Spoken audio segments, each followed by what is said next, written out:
IRGC ने बड़ी धमकी दी है इजराइल को, जो कहते हैं ना कि ईरान अपनी लड़ाई लड़ रहा है। बेशक अपनी लड़ाई लड़ रहा है, लेकिन हमेशा से वो फिलिस्तीन के लिए मरता लड़ता घिसता पिटता आया है। नाम नहीं लेना चाहता, अभी किलत जाएंगे लोग। तुम्हारे बाप में दम है तो एक इजराइल को धमकी दिलवा कर दिखाओ अपने आकाओं से।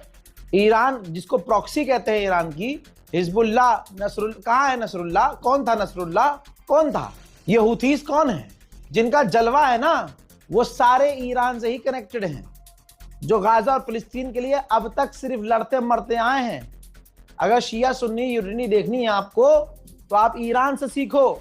फिलिस्तीन अहले सुन्नत, हम में से फिलिस्तीन, गाजा सुन्नी मुसलमान हैं।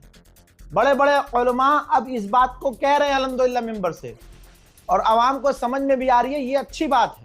लेकिन फिर भी 100 इंसानों में एक सूअर है हमारे बीच में बैठा हुआ, जहर घोल रहा है। कुछ व्यूज के लिए घोल रहे हैं, कुछ की माओ का पेट ही गलत था, पता ही नहीं है उनको असली बाप कौन था। बाप बेटे को नहीं पता कि बाप कौन था उसका, जिसे बाप बोल रहा है वो बाप था ही नहीं।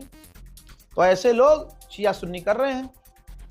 अब लो, ईरान की IRGC ने धमकी दी है इजराइल को कि अगर फिलिस्तीन, गाजा, जी हाँ, लेबनान पर एग्रेशन बंद नहीं किया तो फिर हम बड़े हमले करेंगे। जो धमकी इजराइल दिया करता था, आज देखिए IRGC उल्टा इजराइल को धमका रही है कि ये जो पूरे इलाके में तुमने आतंक फैलाया हुआ है, अगर ये बंद नहीं किया ना तो IRGC बड़े हमले करेगा। मिडिल ईस्ट अब पूरी दुनिया में ईरान छा चुका है।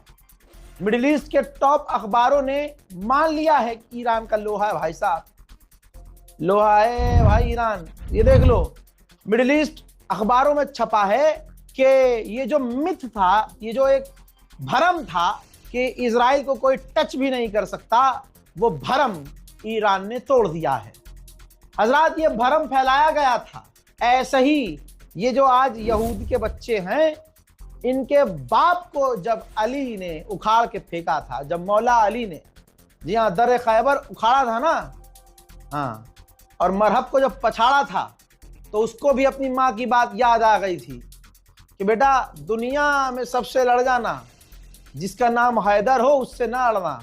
और ये तो हैदर के चाहने वाले हैं। दुनिया में बता दे कोई एक मुसलमान कि वो हैदर का चाहने वाला नहीं है, वो मौला अली का चाहने वाला नहीं है। हाँ, जिनके मन में बुग़्ज़ है, उनके चेहरे सियाह गंदे, ऐसा लगेगा कि पेट में मरोड़ है, वो अलग ही दिख जाएगा। नारा लगा के देख लीजिएगा। अरे भैया, बहुत सिंपल सी चीज़ है। ईरान के 2000 10,000 डॉलर के ड्रोन, और उस हल्के और बिल्कुल ये नहीं कहेंगे कि कमज़ोर, बिल्कुल हल्के और सस्ते ड्रोन को मार गिराने के लिए अमेरिका अपने फाइटर जेट इस्तेमाल कर रहा है। फाइटर जेट भाई, उसका फ्यूल, उसकी मेंटेनेंस, फिर उसके अंदर लगे हुए 4 रॉकेट, फिर वो $20,000 के ड्रोन पर 4 रॉकेट मारना, उसके लिए उड़ान भरना। फाइनेंशियल टाइम ने यही लिखा है कि भैया ईरान के ड्रोन को फाइटर जेट के जरिए मार गिराना अमेरिका को भारी पड़ रहा है। अमेरिका इजराइल चालाकी कर रहे थे, बात भी कर रहे थे, उधर हमला भी कर रहे थे। ईरान भी खेल रहा है जबरदस्त, बराबर बराबर एकदम, उधर से आ रहा है तो इधर से भी जा रहा है। अब ईरान ने कहा है कि ये जो बातचीत की हमसे उम्मीद की जा रही है, याद रखना हमलों के बीच हम बातचीत नहीं करेंगे। जापान में दिक्कत आ ही रही थी सबसे ज्यादा, क्योंकि स्ट्रेट ऑफ हॉर्मुज का जापान भरपूर इस्तेमाल करता है। तो जापान ने अब अपना ऑयल रिजर्व जनता के लिए खोल दिया है कि भैया जनता जो है परेशान ना हो और तेल गैस के दाम वहां ना बढ़े। ऐसे ही हमारे भारत में जब 8-10 साल तक क्राइसिस रहता है, कोई मुसीबत होती है, सरकार जवाब नहीं दे पाती है, तो हमारे यहाँ जैसे वहां उन्होंने ऑयल रिजर्व खोला है, हमारे यहाँ फिल्म खोल दी जाती है। आदित्य धर की फिल्म देख के आ जाओ, प्रोपेगेंडा पूरी फिल्म, और फिल्म के जरिए मोदी जी समझाते हैं आदित्य धार सिर्फ एक चेहरा है, असली डायरेक्टर नरेंद्र दामोदर दास मोदी जी हैं। जितने फेल्यूर होंगे हर फिल्म बना दी जाएगी, भाड़ में जाए सारा विपक्ष। इलेक्शन कमीशन मिलकर काम करता है मोदी जी के साथ, आपको फिल्म दिखा दी जाएगी, पूरे डबल पैसे भी आएंगे, प्रोपेगेंडा भी समझा दिया जाएगा, बल्कि हालात ऐसे हो गए हैं कि अगर आपने धुरंधर 2 को सपोर्ट नहीं किया तो आप देश के गद्दार हैं। ये सच्चाई है। आप मोदी जी का दोगलापन यहां समझने की कोशिश कीजिए। अभी 4 दिन पहले तक मोदी सरकार ये शोर मचा रही थी और लेजर आई वाले विदेश मंत्री का मीम चलाया जा रहा था कि जी भारत को कोई दिक्कत नहीं है, इस जंग से भारत पर असर नहीं पड़ेगा। फिर मोदी जी कहते हैं जैसे हम कोरोना की सिचुएशन से निकले थे वैसे इस सिचुएशन से भी निकल जाएंगे। अरे अभी तक तो आप हजरत कह रहे थे कि कोई दिक्कत ही नहीं होगी और अब कह रहे हैं कि दिक्कत है। फिर पार्लियामेंट में आके कहते हैं कि सिचुएशन बिगड़ रही है, मुश्किल का सामना। अरे अभी तो आप 4 दिन पहले तक यही प्रोपेगेंडा चला रहे थे कि कोई प्रॉब्लम नहीं है, मस्त एकदम दौरे पे दौरे हो रहे थे इनके। ये है ना सामने की बात।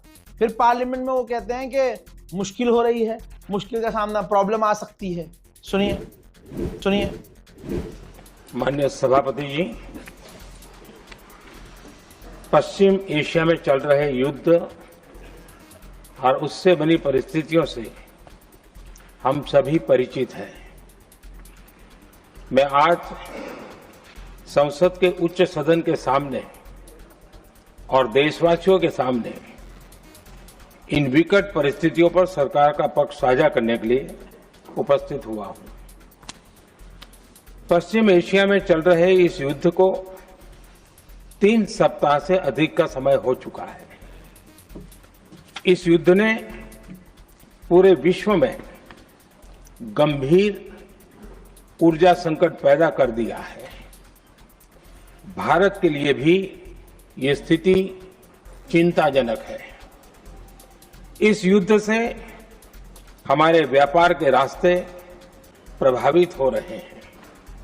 इससे पेट्रोल, डीजल, गैस और फर्टिलाइजर जैसे जरूरी सामान की रूटीन सप्लाई प्रभावित हो रही है। सुन लिया? इतना ही नहीं, बीजेपी ने कल शाम 5 बजे ऑल पार्टी की मीटिंग बुला ली है। मोदी जी ने कह दिया कि भाई वो टच में है, अमेरिका, इजराइल सबसे बात कर रहे हैं और इनके टैंकर, भारत के टैंकर निकल जाएं इसके लिए बात कर रहे हैं। किससे बात कर रहे हैं? बादशाह तो ईरान है। तो हजरात, यहां एक गंदी और बहुत ही बुरी विदेश नीति की वजह से हम इस चीज को झेल रहे हैं। वरना अगर हम ईरान के साथ खड़े होते तो आज ईरान समुद्र का बादशाह है। ईरान हमें किसी चीज की कमी नहीं होने देता, जैसे वो चाइना को होने नहीं दे रहा है। हमारे अब्बास भाई ने कहा कि ये बहुत बड़ी खबर आई है भाई, हैंड टू हैंड आप बता दो, अलग वीडियो बनाने की जरूरत नहीं है, लोग परेशान होंगे। तो देखिए बहुत बड़ी खबर आपकी स्क्रीन पर देखिए। इस शख्स को पहचान लीजिए, ये जनाबे शहीद अली लारीजानी की जगह आए हैं। मोहम्मद बागर जुल्गदर, ये जनाबे अली लारीजानी की जगह secretary of the supreme national council बना लिए गए हैं, चुन लिए गए हैं। इस रिपोर्ट को शेयर कर दीजिएगा। आपको पता है कि लेबनान में अब कोई लेबनान की सरकार नहीं है, अमेरिका का द्वारा पसंदीदा, उसके द्वारा चुना गया राष्ट्रपति वहां पर है। तो वो तमाम काम ऐसे करता है जिससे अमेरिका बस नाराज ना हो। भले ही अमेरिका पीटता रहे, इजराइल बमबारी करता रहे, लोगों को कत्ल करता रहे, लोगों का नरसंहार करता रहे, लेकिन अमेरिका को कुछ नहीं कहना। तो अब लेबनान की गवर्नमेंट ने अपने आका को खुश करने के लिए ईरान के ऑफिशियल्स को अपने मुल्क से निकाल दिया। कतर ने सफाई दी है कि हम मीडिएशन नहीं करवा रहे हैं, हम किसी की कोई बात नहीं करवा रहे हैं, हमारा फोकस है हमारी देश की सिक्योरिटी पर जो बर्बाद हो चुकी है, क्योंकि पूरे मिडिल ईस्ट की सिक्योरिटी बर्बाद हो चुकी है।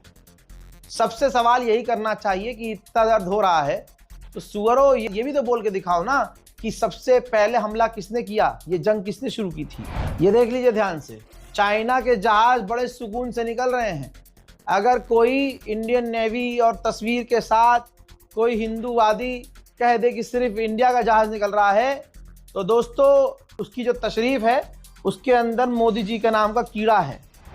ठीक है, वो सामने से सच देखेगा लेकिन सच कबूल नहीं कर पाएगा। मोहतरम हजरात, इस रिपोर्ट को शेयर कीजिए और इंतजार कीजिए मेरे अगले अपडेट का। चैनल को सब्सक्राइब जरूर कीजिएगा।